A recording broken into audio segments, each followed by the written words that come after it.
empathy is necessary. Whether you want to have Donald Trump or whether you want to have Kamala Harris, can we have empathy for each other? Is listen to understand, not to respond. And the neuroscience tells us that when we practice empathy, it activates areas in our brain that connects to our reward and bonding and care system. And one of my favorite here is to validate the emotions without judgment. It's a sign that you got a keeper. I mean, not.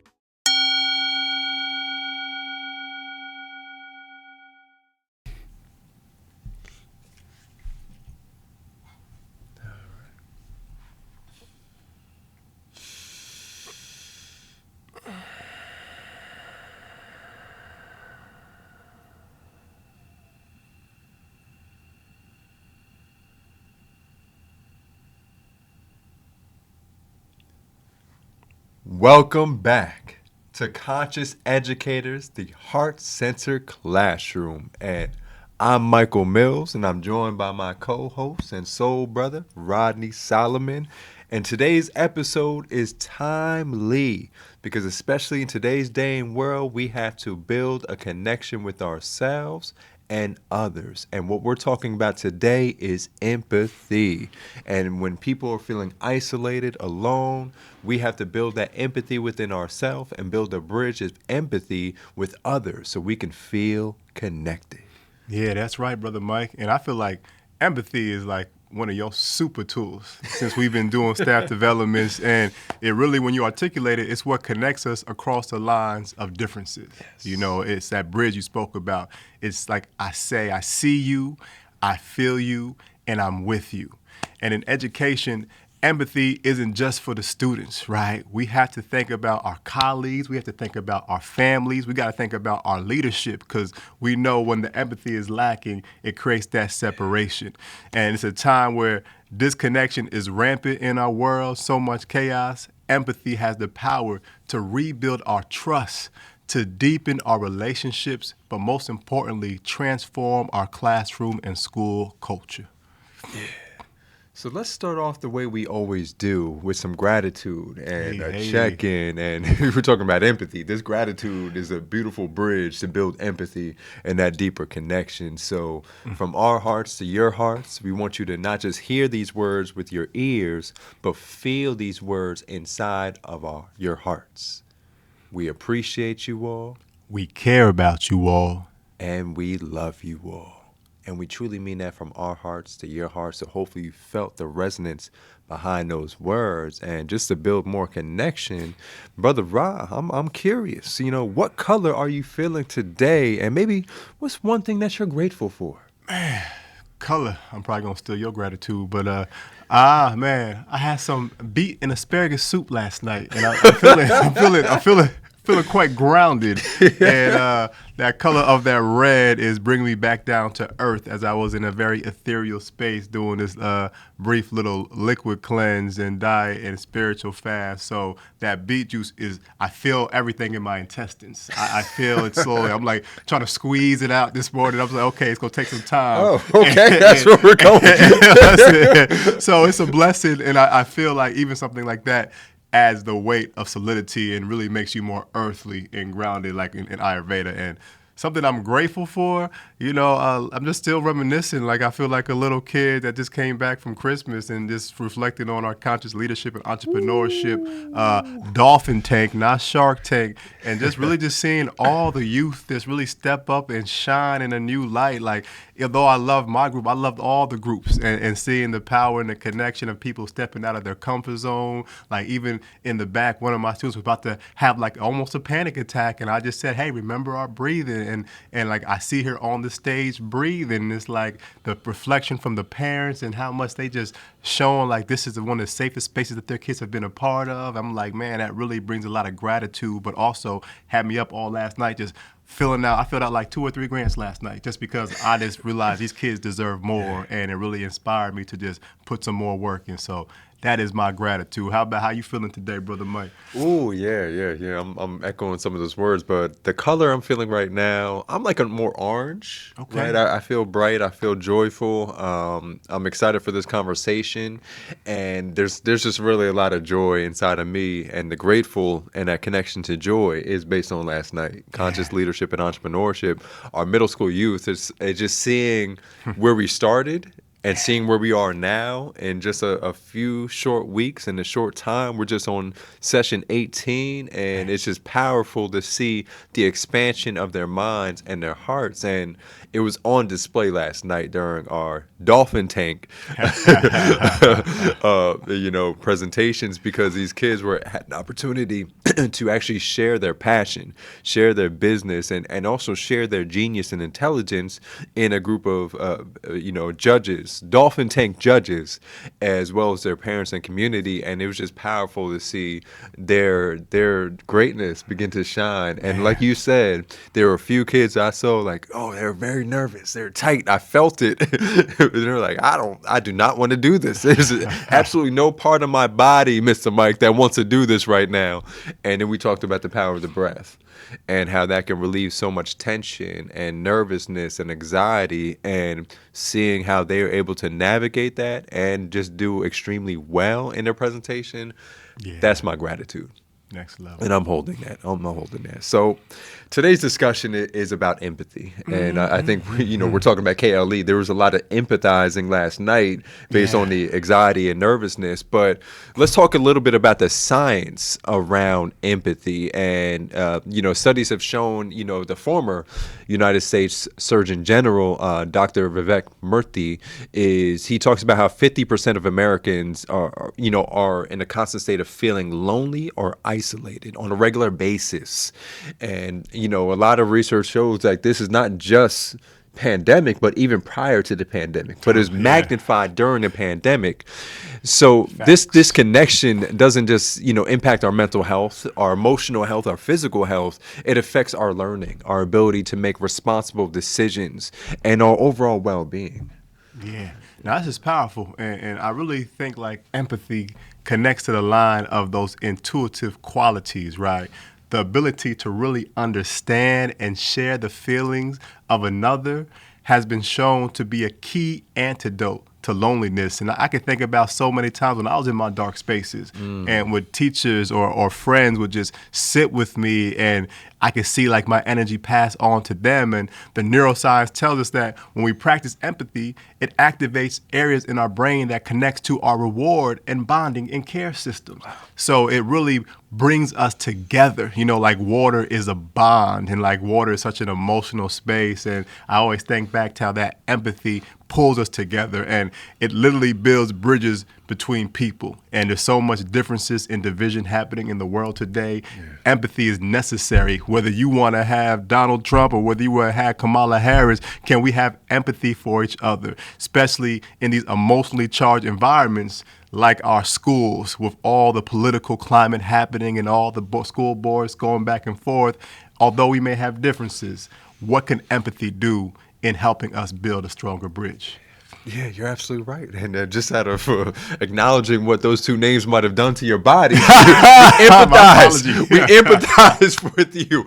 And it's real. It's real. And yes, we can bring some lightness and some humor, because, we have to understand that empathy is not just this euphoric idea and that some people have access to. It's a skill that we can all develop and cultivate within ourselves.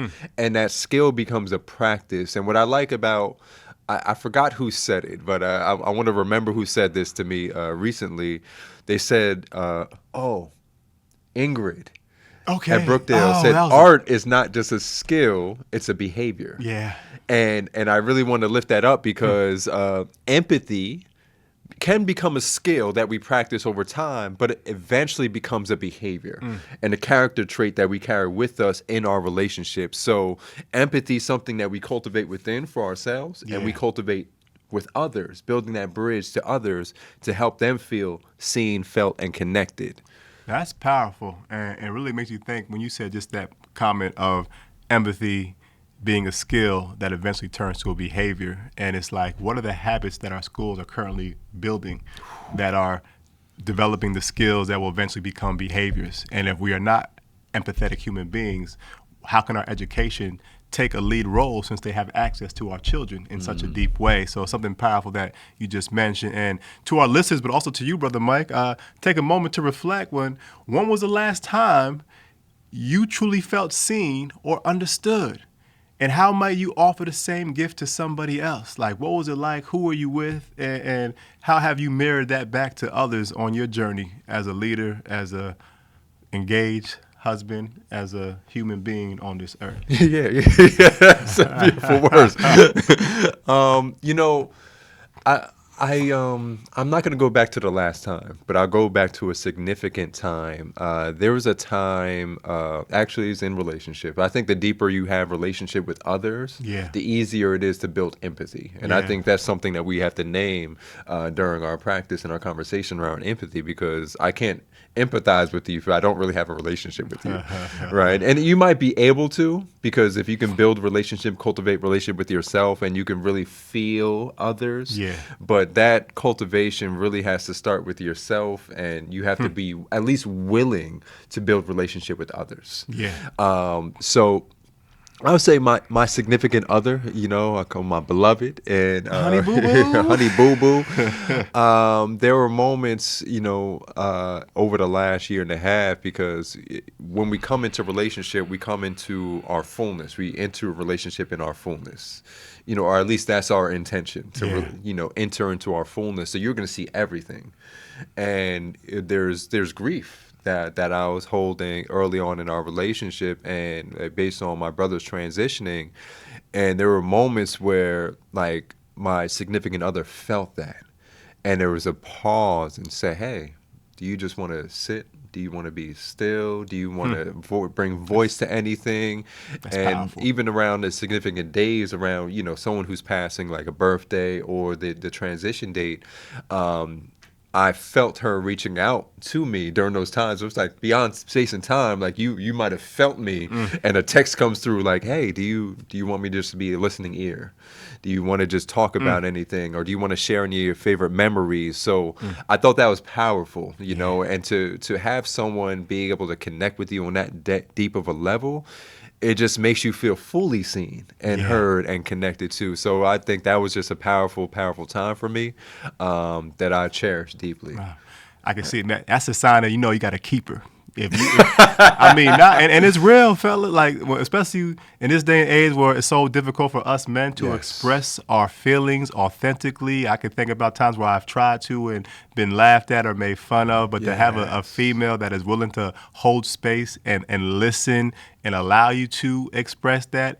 Empathy is a bridge to help these men heal their hearts as well, too. So I think that's powerful, Brother Mike. Shout out to the lady if you're listening. And I'll ask that. I'll mirror that question back to you, Ra.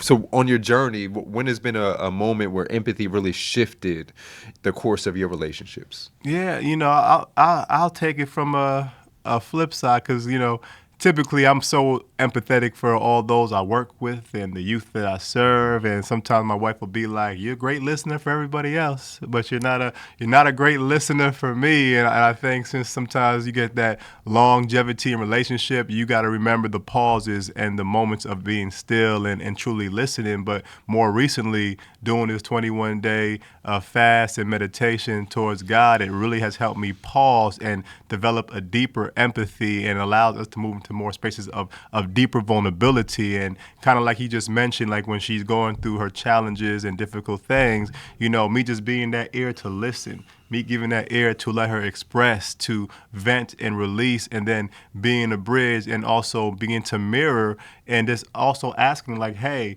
do you want my feedback? Do you just want me to listen? Let me know how I can best support you. But I just want to hold space for you because I know what's behind all that feelings and emotion is something divine. And if we're a union together, the more that we can have that space of feeling safe and authentic, it's only going to make our household even stronger and better. And I think that has been more recently evolution and expansion in our relationship as we've been together for over 13 years. And it's just like the growth never stops. stops. The vulnerability can't be paused. We can't just get in the rat race, and we really need to make sure that we as partners take the time to create that sacred space to be empathetic with each other. That's powerful. That's powerful. Thank you for lifting that up. And you know what sparked in my mind as you said that is empathy is not just a one-way street. Yeah. It's a two-way street. You can feel And sometimes. it's like a flow between, it's not just giving, but it's receiving as well. Yeah. And as you build a stronger empath within you, your ability to not just feel, but to influence someone's emotions, help them feel well. Like you can come around and I can feel down by your energy, or I can lift you up with my energy, right? So that's the power of empathy. Don't be coming home start complaining about stuff. This ain't that ain't empathy. That's creating chaos. I'm learning.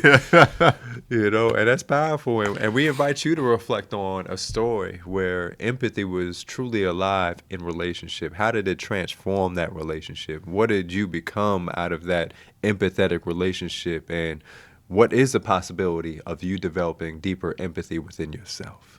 Yeah. Powerful, powerful, powerful. Okay, so we're getting some practical tips, right? And this is key. Like we could talk about, and I think sharing the stories really makes it real. It activates my heart, and it's even a reminder for myself. But we want to leave these podcasts with principles, with tips that can help you carry into your journey. Because although this is about our household and our relationships within our partners and wives, these can be translated simply into your own personal life. And I'm a big believer, you know, it has to start with self. Like, how am I speaking to me individually, right? Number one, am I pausing? And am I taking the time to check in with me? Because I said to a student yesterday in our KLE program, I was like, oh, okay, like she kept being like mean and rude and disrespectful to another child. And I was just like, you know, it's only a reflection of how you're talking to yourself. What I'm expressing outwardly is only reflection of what I'm expressing inwardly. So I advised her to step aside and really pause and check in and really listen, like, how am I speaking to myself? Do I take the time to tune into my body and emotions? Do I ask myself, what am I feeling? And do I truly listen to that answer? Do I ask what's going on in my body? And do I truly pause and notice that space? And can I be compassionate? Can I be kind? Can I be curious in that? Second is, man, we have to name it to normalize it, right?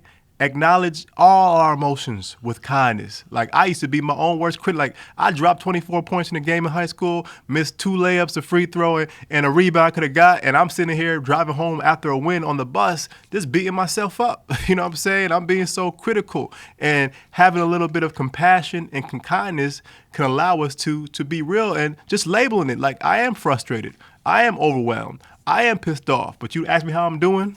Guess what I would say to you, Brother Mike? Good. I'm good. I'm okay, right? And I'm gonna leave you with one more, right? 2 more. This is gonna come together, but creating micro moments of self-compassion. And I'm doing this so much more. Like, I'm one to always still have a big negativity bias. Like, no matter how great the program was, my mind almost for a second was jumping to like, oh, we could have did this. The guy was like, nah, Rodney, just bathe in this. Like, this is just the preview to what I'm going to build for you in your future. So really take a moment to embrace this gratitude, fill your body with that dopamine, fill your body with that serotonin, so that way you can elevate yourself. So placing the hand on the heart, smiling on your face, directing that smile to your heart center, that activates your vagus nerve, breathing, expanding out your diaphragm, pushing that belly out to deepen that vagus nerve connection, to really amplify those feelings, to let you appreciate, so that way that appreciation that's inside of you can be passed on to the next. And lastly,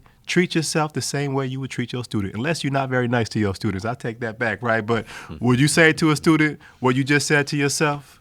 Right? And one thing I always say too in this meditation I was practicing, it was like, would you talk to God like that? Right? Would you talk to your higher force, your creator like that? So making sure that you begin to have an awareness of how you want to treat those divine students you're working with that gentleness, with that compassion, and really helping yourself reverse the roles of seeing what shoes am I wearing. So really seeing how these simple attempts for ourselves can help us elevate the empathy that we're going to move to outwardly. And now that we've developed empathy for ourselves, we have an opportunity to extend that empathy for others. And here are just a few tips for us to cultivate that empathy and build it out, build that bridge to others. Number one is listen to understand, not to respond. And that's a foundation of any relationship. And as we talked about our significant relationships with our significant other, you heard that very often. It's like, what do you need? And instead of me trying to fix, I'm asking the question, what do you need? Do you need me to be just a listening ear? Do you need me to respond? How would you like me to be in this moment? And that's a powerful bridge because it helps build agency and helping others say, okay, this is what I need in the moment. Because a lot of us, especially myself early on, when I started seeing those difficult feelings in my body, I didn't know what I needed. Yeah. So by someone asking me, what do you need in this moment? Instead of trying to rush to respond and fix it, it was helping build my capacity to actually say, you know what? Actually, I just need you to listen right now. I just need to get this out. Yeah. So listening to understand, not to respond. And another one is notice the nonverbal cues. Listen to the space. Notice the space of what's happening.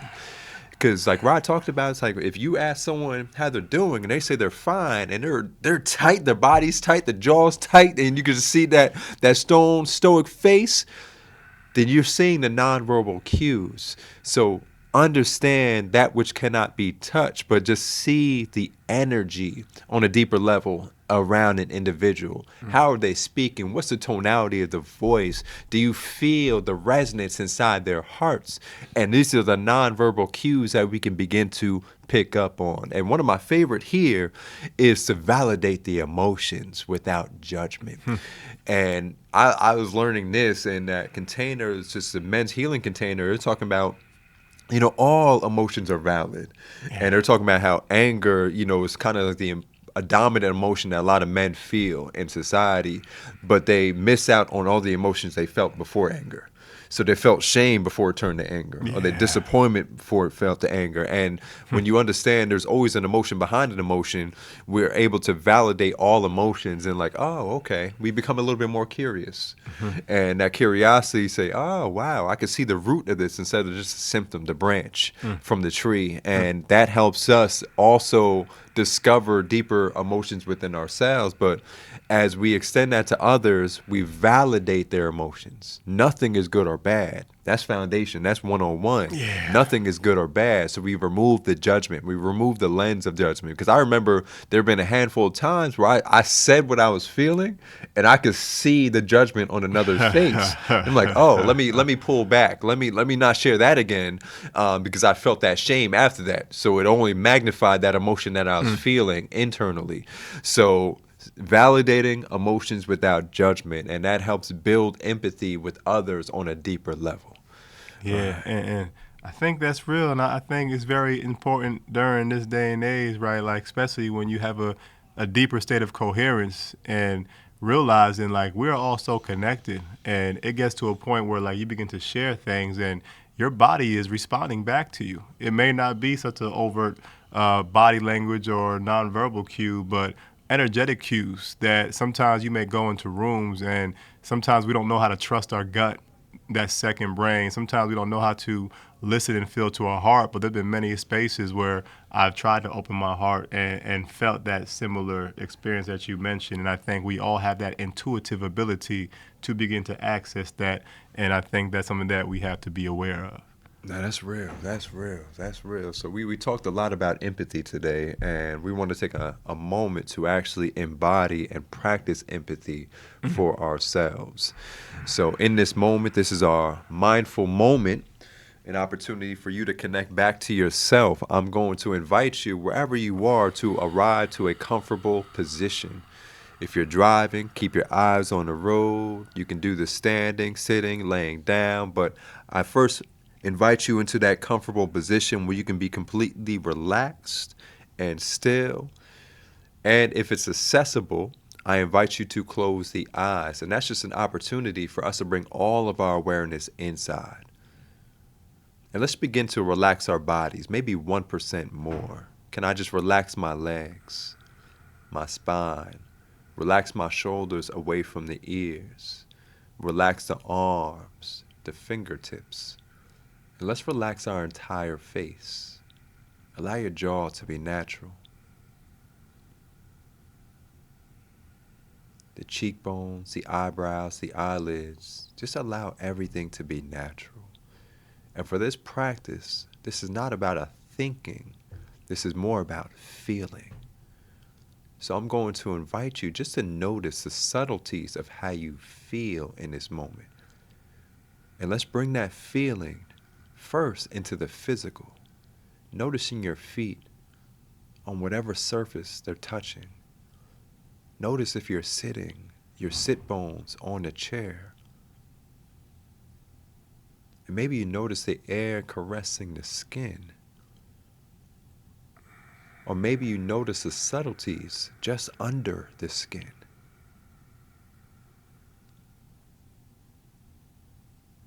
And now that we developed the feeling of the physical, I'm going to invite you just to notice the feeling that lives inside of your heart right now.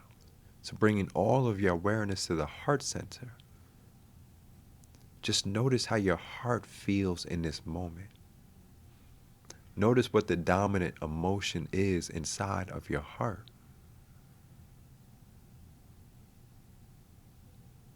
And just to release a little bit of that tension, I'm going to invite you to take a deep breath in through your nostrils down to your heart. Inside out, release any tension that you may feel.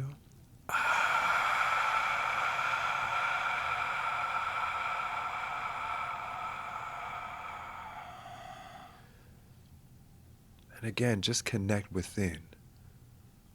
Notice what's alive inside. What can I feel? What can I notice?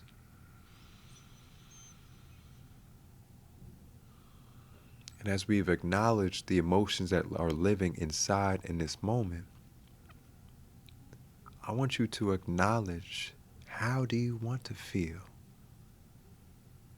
And can I bring that energy inside of my heart right now? So I'm going to invite you, take another deep breath in, bringing life to that feeling that you want to live inside. And as you sigh it out, release any barriers to that feeling living inside your heart.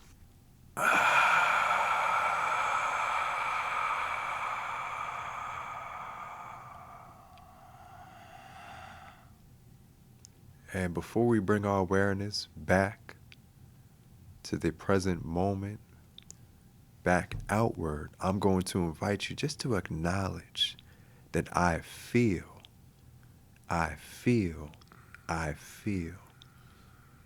Acknowledge I am. And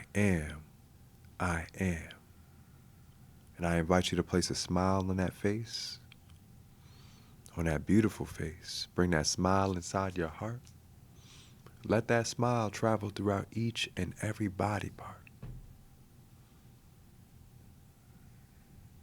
And when you're already beginning to softly wiggle the toes, wiggle the fingers, if your eyes are closed, you can gently open them.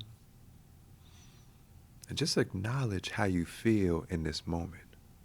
Acknowledge where you are in this moment.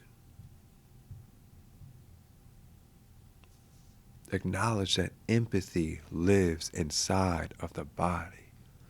It's waiting to be discovered. And once that empathy is discovered, that is a bridge you can build to every relationship in your life. So as you slowly return back to this space, just acknowledging how you feel, one thing I do want to mention, it's been on my mind for some time. There's a saying, I forgot the author of this quote, but I think, therefore I am. And I think in this day and age where we are so disconnected from feeling, we have to reverse that saying into I feel, therefore I am.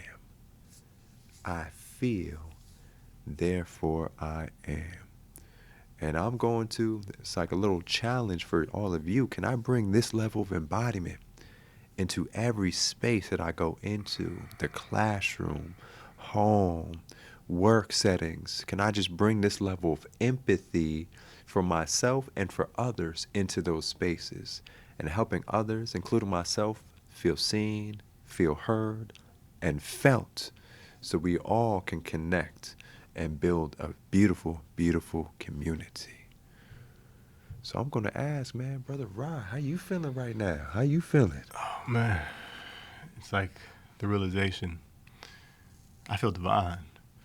And it's like really to truly access the core of empathy, stillness is a requirement, and truly allowing yourself to see beyond the layers of who you are, as deep as one can go in that 3-4 minutes. It really begins to connect you, and you'll see the walls, you'll see the things that are holding you back, but I think it is a necessary component in the journey to allow us to awaken to be 1% more empathetic, right? I may not be like Brother Mike or Brother Rod or, the loving folks yet, but that love, that empathy that's inside of my heart and your heart exists inside of everybody's heart. It's just, are we taking the journey to go in? Yeah. Shout out to the Instagram name. Oh, but no, that's beautiful, man. That's beautiful, and thank you for sharing that. And we invite you into that reflection. Maybe you take some journal out and begin to take some notes on how you feel in this moment. Connect with a friend or family member nearby. Ask them how they're feeling, and just build that connection. Build that connection, because empathy is a muscle that we can develop and cultivate, and it becomes stronger and stronger. The more we feel, the more we can feel.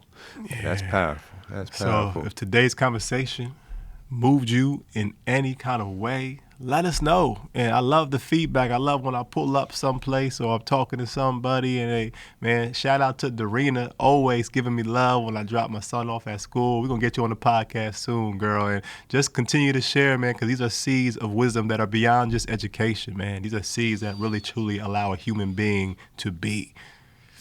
Yeah, human being to be, because we are human beings, not human doings. But I want to thank you all for being here and just taking this dive into the inner work of ourselves, that inner landscape that we can cultivate and have just a beautiful, beautiful artistic masterpiece inside, and just being present with one another. Thank you for being present here beyond space and time in this digital plane. We appreciate you for being here. And so, Rodney, I want to just ask, what is one of your hopes that you want the listeners to take away from today? Man, to really take a moment just to pause and really begin to see like how this peeling back of my own self and that connection to being empathetic for me can create a large ripple in ways that we have never seen. And I've seen time and time again, shout out to a former student, man, Honesty, when we connected at a recent sound healing, and she brought up, we always laugh about it though, but it was a day in school, right? And this is where the power of empathy comes in. Something small, told her to go back to class, yada yada, and I could tell she was having a rough day, energy was not in balance, and she cussed the life out of me. And my mind was in a space where I was grounded and centered, and I just kept sending her love. I kept saying, I love you, girl. F you, Mr. Rodney. I love you even more. Get out my mother effing face, and I appreciate you, girl. And she looks back and she speaks about like how that was such an important moment to really show that you care, because we don't know the battles people are going through. So that one bit of empathy, even in the difficulty, in the bad behavior, in the chaos, you don't know the dividends it's going to pay in the future, and that's a supreme amount of love. That's powerful. That's powerful. That's powerful. That's a nice little nugget, gem. Yeah. Get that on the clip, y'all. But what about you, Brother Mike? Yeah, I think, along the lines of that, it's just really, I invite you to see everything from the lens of empathy. And when you're able to do that, you're able to see that others are holding pain that has nothing to do with you. And it may come out at you, But when you have that practice, you're able to see, okay, I empathize with your pain. You may cuss me out, you may do this, that, and the third, but it has nothing to do with me. It has everything to do with the pain inside your heart. So that empathy is really just the ability to hold someone in their pain, even when that pain is expressed towards you. And that's a powerful, powerful practice. So inviting you to see from the lens of what is this individual holding right now, instead of personalizing it towards you, personalize it towards them, and ask them, it's like a restorative question, instead of what's wrong with you, what happened to you, what have you been through. And when you start to ask those questions, you're actually building that empathy and that bridge for help others understand not just what their actions are doing, but help them understand themselves. Yeah, restorative podcast coming soon too. Yes. Circle technology. But man, family, this is dope. I just want to make sure that we shout out our Conscious Community Center. That thing is birthing and coming alive more and more each and every day. We have a lot of phenomenal offerings coming up. Brother Mike is activating a community healing circle, bringing folks in a safe space to build. We have our breath and tech. This is a dope connection of integrating the technology, learning about our quantum block, learning about the PEMF match, experiencing and exploring some of the brain tapping, innovative ways to help make this experience of empathy more practical in this modern day. And also for my men who need support, our men who are looking to heal, we're activating a community healing circle for our men, our Conscious King Circle. And lastly, Jacinda, a.k.a. J Money, is moving in a flow with intention and purpose, a beginner yoga class for those folks to really see the power behind the technology of yoga, of movement, of breath, and really giving you a safe space to be still, to really connect deeper to these layers. So if you want to see these programs continue to exist, support us. A donation, some prayers, a donation, some love are all going to help communities begin to benefit from a community center like ours. So just wanted to shout that out there before we close off. Yeah. And thank you all. I do want to shout out some of the ways that you can stay in touch with us, our email, website, KYDS_NJ, Instagram, and look at us through the other social media channels. But your feedback is invaluable. We receive your emails. We receive all the verbal feedback. So continue to shower us with the feedback. What do you want to hear? What do you want to hear on this podcast? And we can bring voice to that, so we can all connect and make this a nourishing, co-creative space, so we're all gaining something from this podcast. So appreciate you all. Care about you all. And love you all. Thank you. And see you next time. Yeah, buddy.